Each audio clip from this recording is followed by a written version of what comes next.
The following is a presentation of the Missouri Sports Network.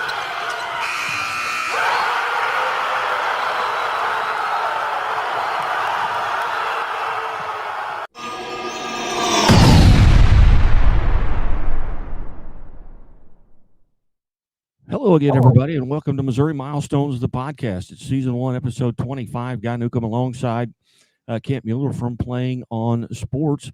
It is November 6, 2025, and it's 9 o'clock in the morning here on this Thursday as we approach week 11 of high school football. And this is episode 25 of Missouri Milestones, the podcast. Hey, you want to be the smartest fan in the stands? You want to know when these podcasts are coming out, whether it be Where Are They Now Wednesdays, Missouri Milestones, the podcast, High School Game Day, D-Row and Arch, our Athletes of the Week, and our scoreboard shows. Hey, sign up and follow us on X, at Scoreboard Guy, at Playing_Sports, and at Missouri_Sports. We would really appreciate it. Go to our YouTube channel and subscribe. Go to our Facebook and give us a like, and then you'll know as much as anybody in the stands. We'll turn it over right now before we get to our interview to Kent Mueller here with Playing on Sports.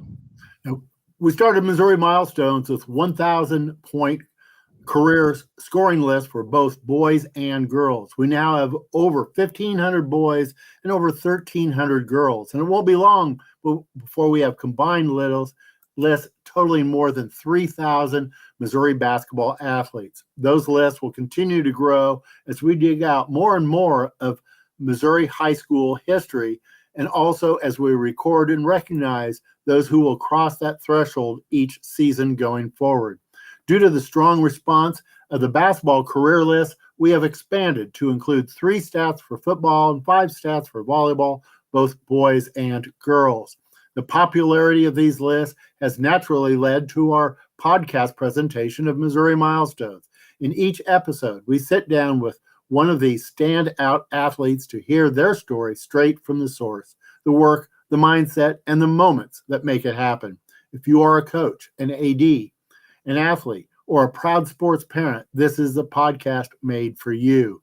The easiest way to see the lists as they get updated is to follow us on X. Follow Guy Newcomb at Scoreboard Guy and follow me, Kent Mueller, at Playing_Sports. By following us, you will get updated lists as they become available.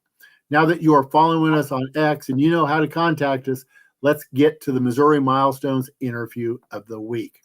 The last couple of weeks, we have heard from athletes currently in high school just after they crossed career milestones for their entry into Missouri Milestones. This week, we have not 1, not 2, but 3 members of Missouri Milestones career basketball list from the same high school, from the same family. Today, we visit Willow Springs High School, where we were fortunate to sit down with 3 of the 4 James family members to have scored 1,000 career points. You will meet Robert James, who is the current all-time leading boys scorer in Bears history. Also joining us is Megan James, a member of our girls' career scoring list. The third James is Colby, currently a senior at Willow Springs. Colby is putting the points on the scoreboard, and Robert says it's okay with him if his son surpasses his career total before season's end. Before we move on to the interview, I want to recognize the 4th James family member to be on our list. David James has had a lot to do with the James family basketball tradition. In 1963 Willow Springs grad, David was the first family member to enter our career scoring list. Missouri Milestones, the podcast, because history isn't just written, it's earned. Guy and I will be back with the Willow Springs James family right after this.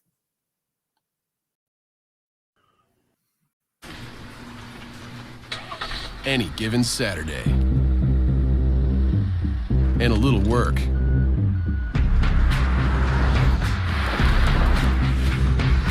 And a little play.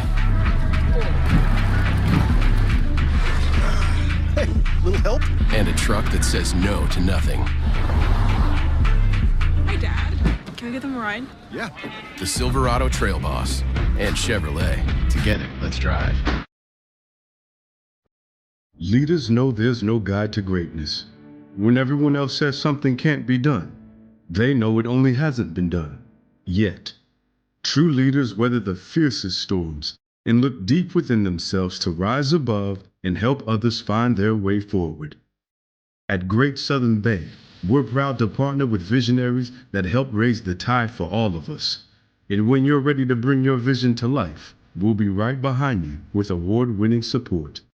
What rhymes with great? Participate.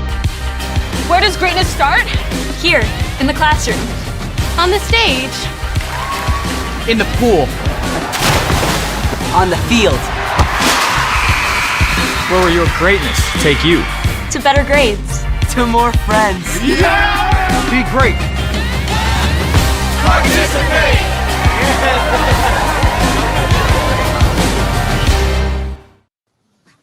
Hey, welcome back, everybody, to Missouri Milestones, the podcast here on the Missouri Sports Network, MissouriSportsNetwork.com, where everyone has a home field advantage. Guy Newcomb alongside Kent Mueller, and we go to Willow Springs High School here as part of our Missouri Milestones, the podcast, and we bring in the athletic director, Robert James, along with his son, Colby, and a cousin, Megan James, also in the room, all members of the Missouri Milestones.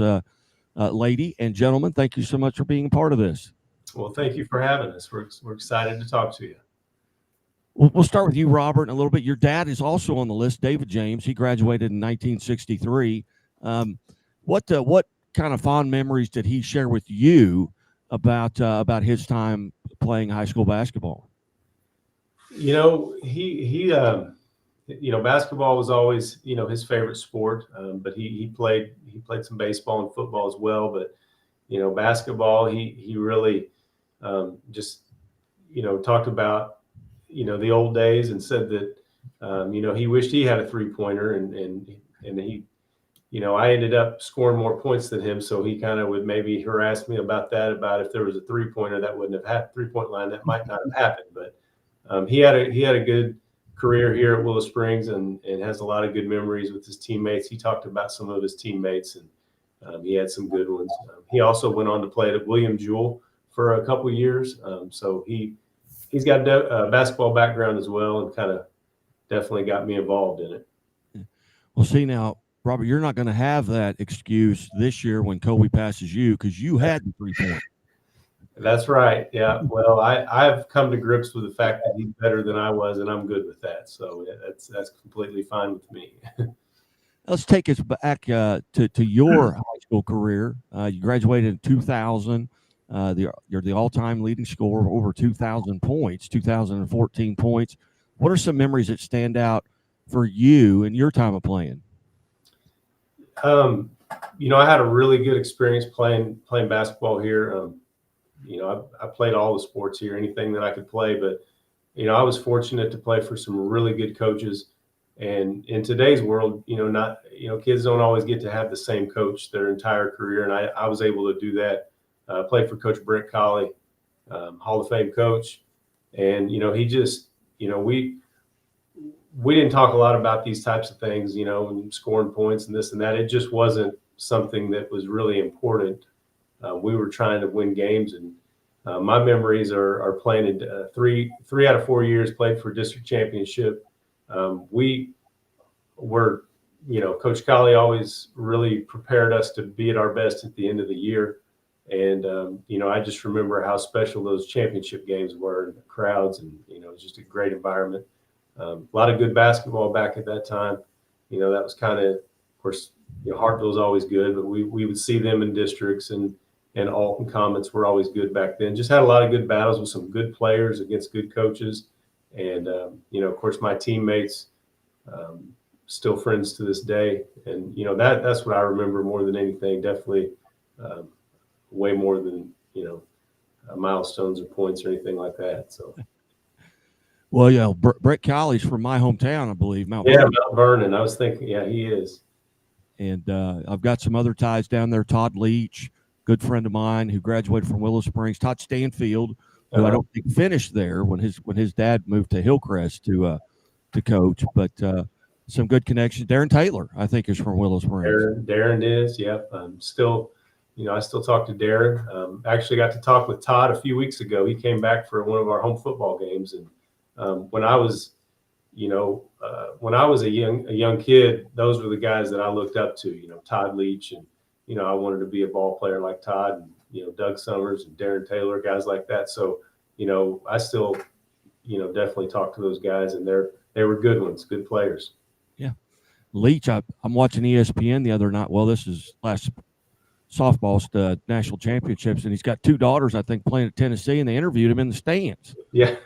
His girls all play D1 softball, and I saw one of his daughters on ESPN coaching a professional softball team not too long ago as well. So he's they got a lot of good connections from Willow. Robert, if you could go back and just pull out some games that really stand out to you, some games that you'd like to go back and play again. Maybe if you scored your 2,000 point, maybe it's a game, and it could be a game that got away from you. Like, hey, I'd like to play that game again. We should have won that game. And they all had, and most of them were lost. As a former player myself, the games I remember are the ones that got away from me. What are some games that stand out in your memory? Well, obviously the one that just stings the most, basketball, you play a lot of games, you don't remember them all, but I do remember the ones that, hurt the most. And, lost to Hartville in sectionals my senior year, and that was it. We just kind of came to an abrupt end, and we all had dreams of getting to the Final Four, and we felt like we had a good shot. And, we were a pretty good team. We had a lot of size, and we beat Hartville a few weeks prior, 15, 20-point win, and we go into sectionals, and we lose to them in a close game. Mike Wilson was the coach at Hartville at the time, and I still give him, I still kind of mad at him over that. But no, he was a good coach. Coach Colley had us prepared for a deep run, and it just got away from us. And that one stings a lot to this day, and it does to my teammates as well. That's one I still remember because it was a close one and just seemed like we couldn't get over the hump and ran out of time. So that was tough. Well, Mike Wilson's been a part of 2 heartbreaking moments there at Willow Springs, since he was in the stands at Holcomb when Darren Taylor hit the shot that didn't count. That's the famous shot, and I believe Megan's dad was on that team. My uncle Matt was on that team as well, and so if you're from Willow Springs, you know all about the shot, the Darren Taylor shot, and my grandma would talk about it. It was good, and she still would always say it was good. So it should have counted. Yeah. That's something you can't. I'm president of the Springfield area tip-off club, which is, you get Drury, Evangel, and Missouri State, but you get some of the area high schools, and that's something you can't talk to Darren Taylor about. He will not talk about that even to this day. Yeah, I can see that. Very good. Well, Kent, do you have some questions for Robert? Well, yes. You graduated in the year 2000. Your son in 2025. That's not that long of a time, but that is a quarter of a century. What, from looking back to when you played to when Colby's experience this year, what changes do you see that has occurred over that time? How is it different from your experience to his experience? Everybody talks about, always better back when I played. I guess that's human nature, but I don't know that that's the case as far as talent was better. It was just different. We didn't have all these opportunities, work, Colby's working out and he's training and he's going to see, people to help him get better at his fundamentals, on a weekly basis. And, when I was growing up, it was just, I'm getting out in the neighborhood on an outdoor court trying to beat my buddies that live down the street. And that's how we decide, that's how we played basketball. And maybe had a little more creativity in that aspect of it. But, the game,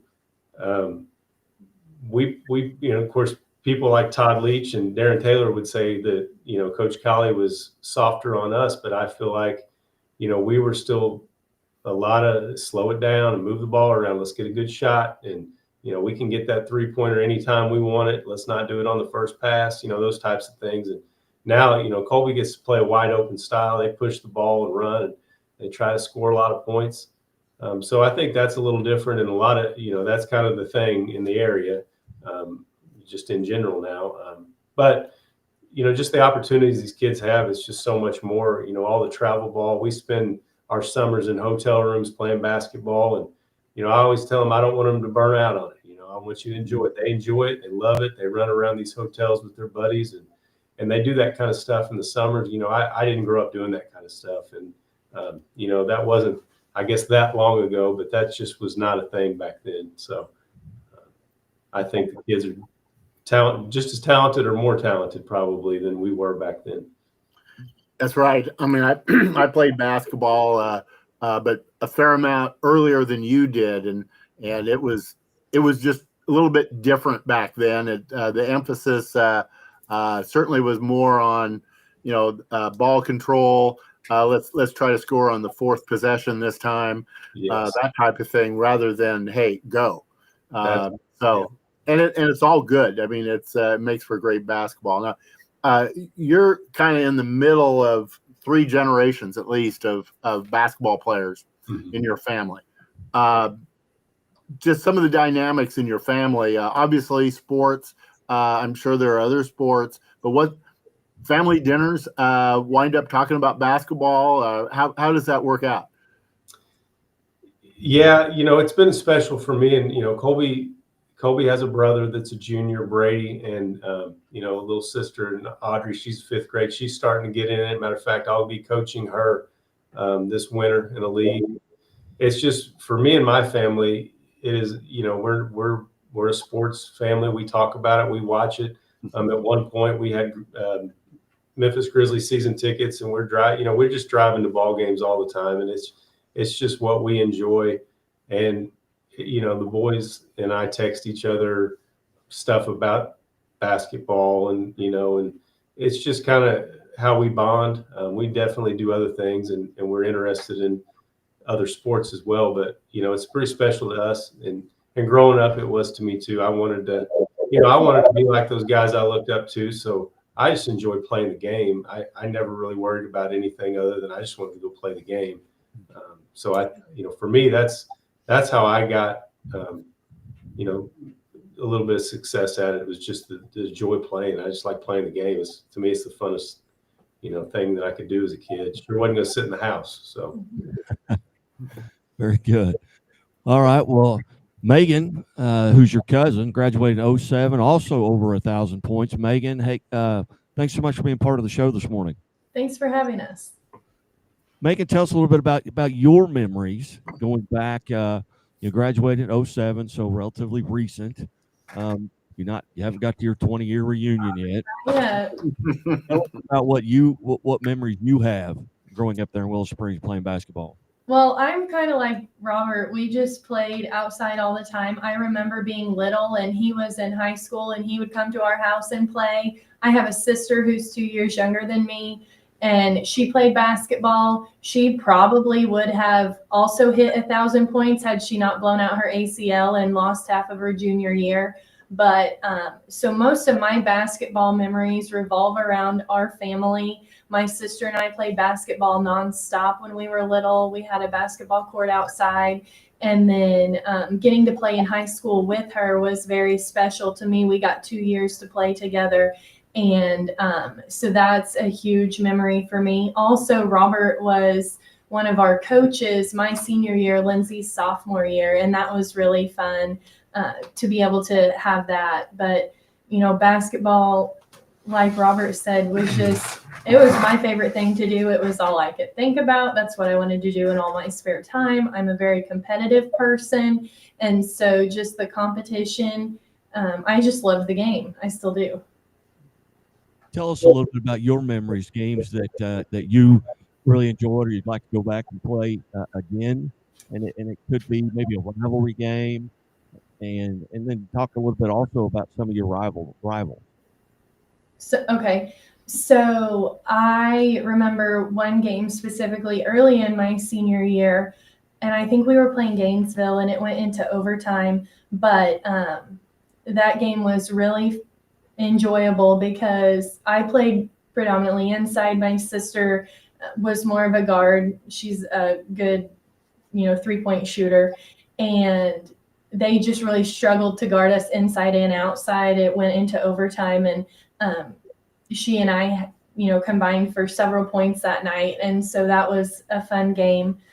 I also remember the last game we played my senior year in the district tournament, and just those last few minutes of the game, realizing that it was the last time I played basketball. And that's kind of a heartbreaking feeling. I played volleyball also, and so that's what I did in college. So just knowing that was the last basketball game I was going to play, that I think will always be in my memory, and I'll remember that feeling. And then what did you?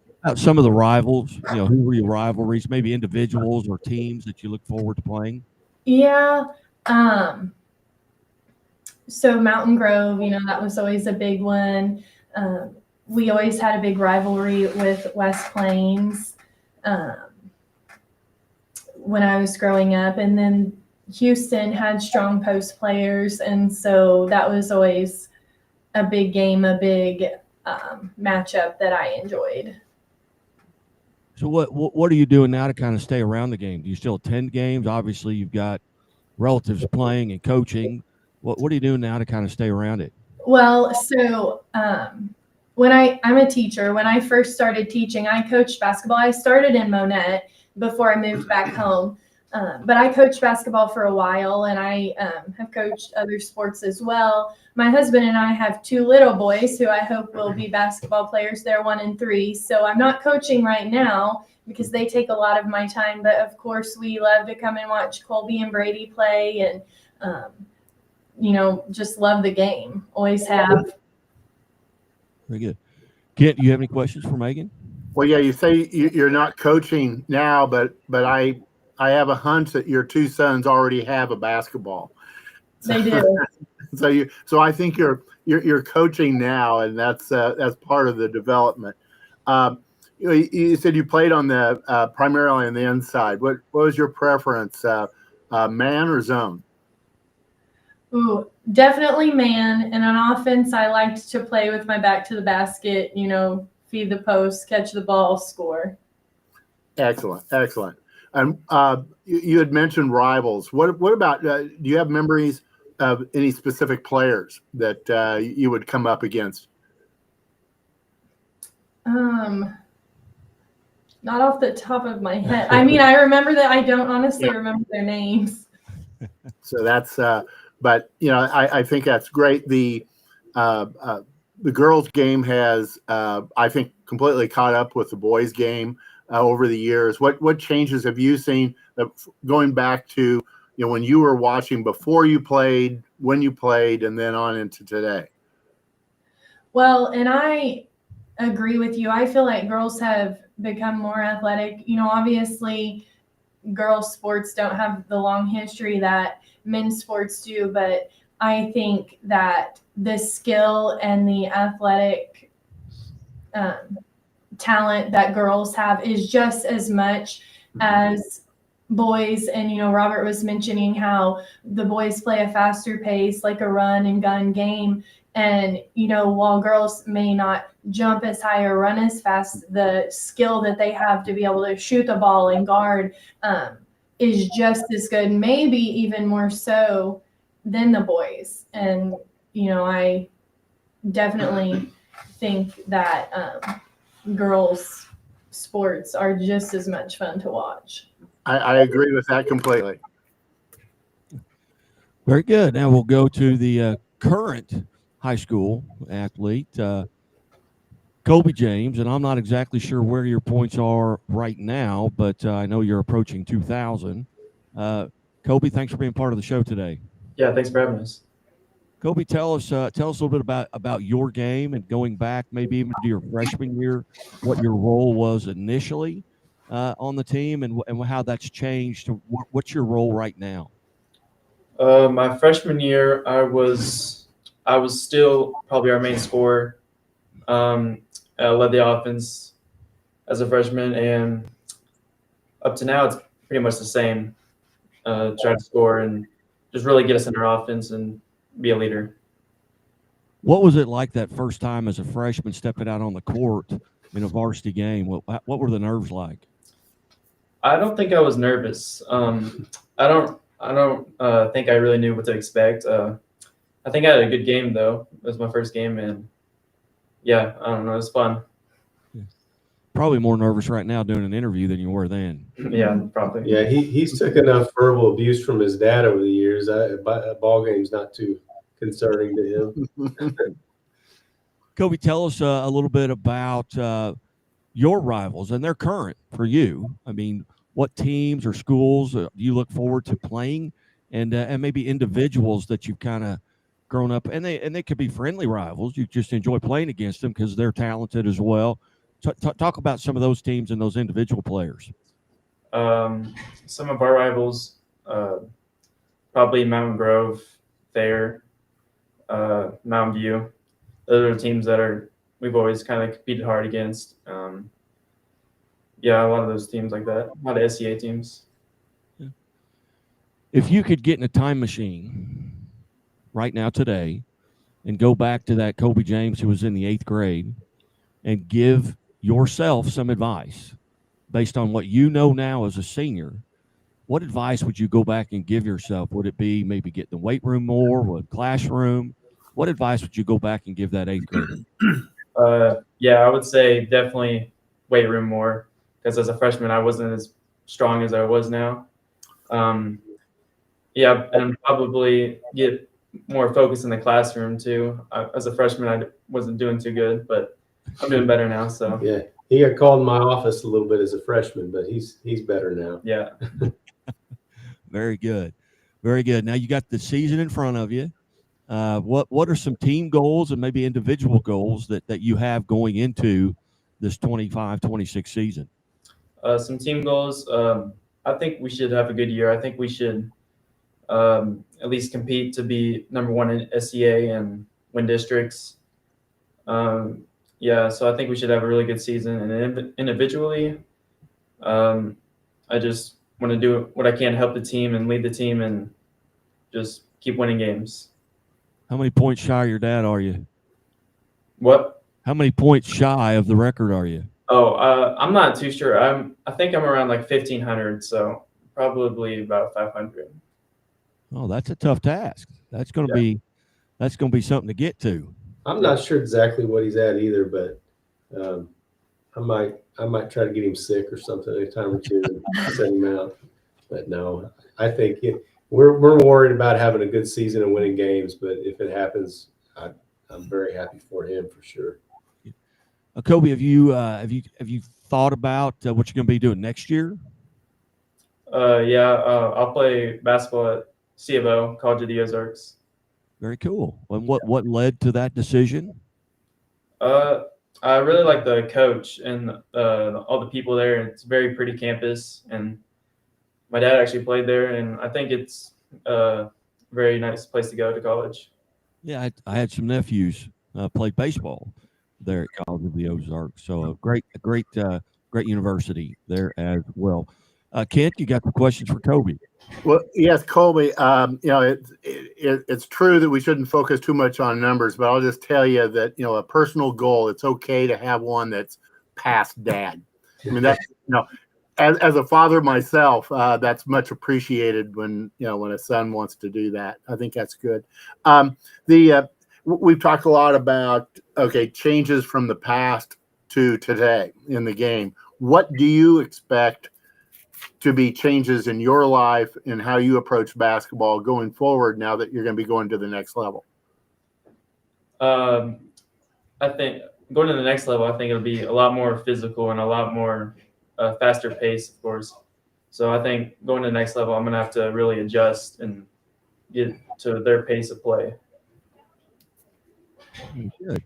Yeah, no doubt. It's going to be faster and more physical.